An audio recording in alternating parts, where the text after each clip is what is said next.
The storm came early that year. Across the small town of Silver Creek, people shut their windows tight, blaming the strange lights in the sky for the sudden weather changes. But no one dared step outside after dark, not since the disappearances began.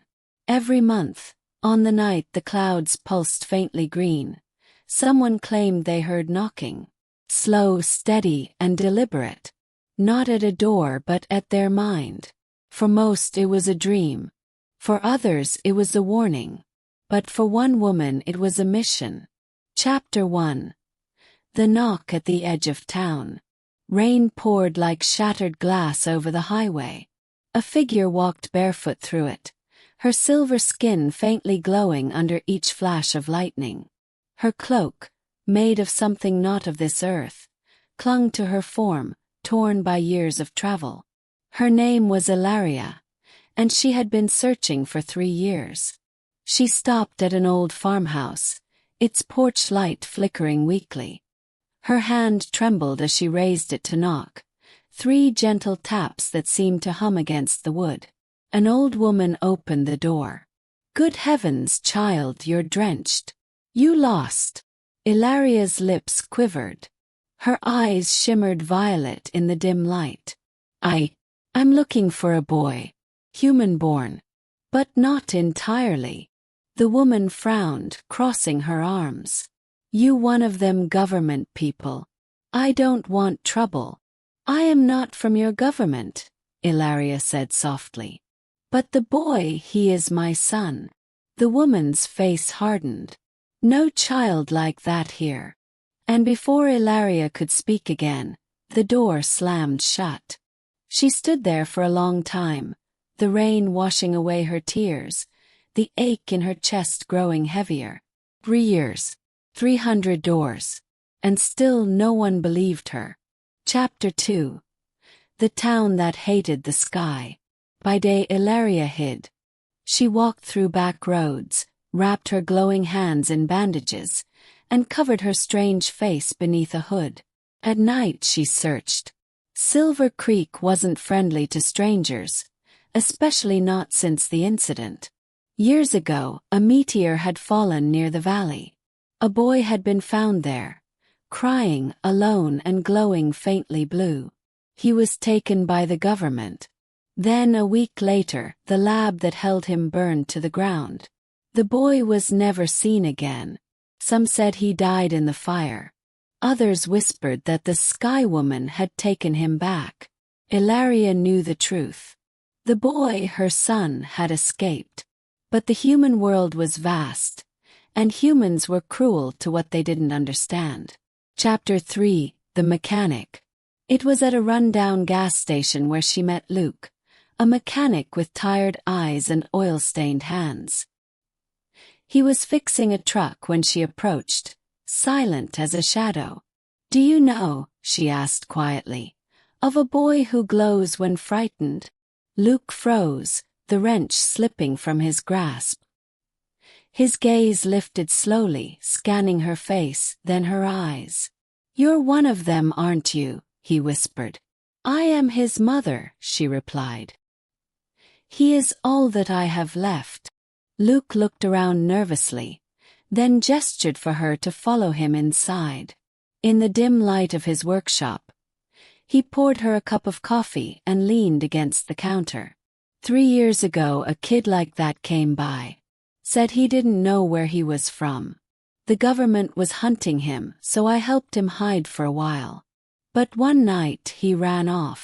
"Where?" Luke sighed. Said he was going to the mountains. Something about hearing a song in his dreams. Said it was calling him home. Ilaria's eyes widened. "He heard me." Luke blinked. "What?" "My people speak through light. Through vibration. I have been calling to him since the day he vanished." There was a long silence. Then Luke said quietly, "You're not gonna make it up there alone. The military sealed that area off." "I have walked through worse," she whispered. Something in her voice made him pause, an ache so deep it silenced his doubts. "All right," he muttered. Then I'm coming with you. Chapter 4, The Mountain. They drove all night. The storm grew heavier, thunder cracking like artillery above. The mountain rose ahead, dark and jagged against the lightning. When they reached the checkpoint, Luke killed the headlights. We'll have to walk from here. Elaria nodded. Her body began to shimmer faintly, illuminating the fog around them.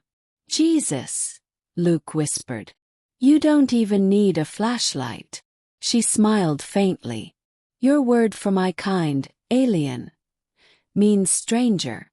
Yet you still walk beside me. Luke shrugged. Guess being human's not about where you're from. They climbed for hours through mud and wind. Then, just before dawn, Elaria stopped. The ground pulsed faintly beneath her feet. He's here, she said softly. From the mist ahead came a flicker of blue light, like the heartbeat of a star. Mom! The voice was small, trembling.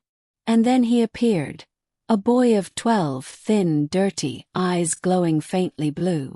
Elaria fell to her knees. My son! He ran into her arms, clutching her tightly. They said you were gone. I never stopped looking, she whispered, pressing her forehead to his. For 3 long years I knocked on doors. Begged. I hoped. Luke stood a few feet away, watching in awe as their light merged, silver and blue, rising in soft waves that painted the fog. Chapter 5, The Soldiers. But peace was short-lived. From below, engines roared. Spotlights cut through the trees. Military, Luke hissed. They must have tracked us. Elaria looked to the boy. Stay behind me. Soldiers emerged, weapons raised. Hands up. Step away from the child. Elaria lifted her hands slowly. He is not your experiment. He is my child. The captain sneered. He's property of the U.S. government. Luke stepped forward. Property. He's a kid. The soldier aimed his rifle at Luke. Stay out of this. Before he could fire, the boy screamed, and the sky answered. A wave of blue light erupted, knocking the soldiers backward. The storm split open above them, revealing a ship descending silently through the clouds, its surface alive with liquid light. Elaria looked at her son. You called them. Tears ran down his glowing cheeks. I wanted to go home, but I didn't want to leave him. Luke's eyes widened. Me. The boy nodded. You helped me. Humans aren't all bad. Elaria looked at Luke with gratitude that words couldn't hold. You gave him what my kind could not, hope. The soldiers began to stir again. There was no time. He turned to Luke. Come with us. He shook his head. I belong here. But, tell him I'm proud of him. Ilaria's eyes shimmered. You will not be forgotten. Then, as dawn broke over the mountains, she and her son rose into the ship's light, leaving behind the roar of engines and gunfire. Epilogue: The last knock. Weeks later, the military sealed the area. They called it a meteorological anomaly. Luke never spoke about it. But sometimes, late at night, when the wind rattled the walls, he'd hear 3 gentle knocks on his door, followed by a faint hum of light that lingered like a heartbeat. And he'd smile, whispering into the dark. You found him, Elaria.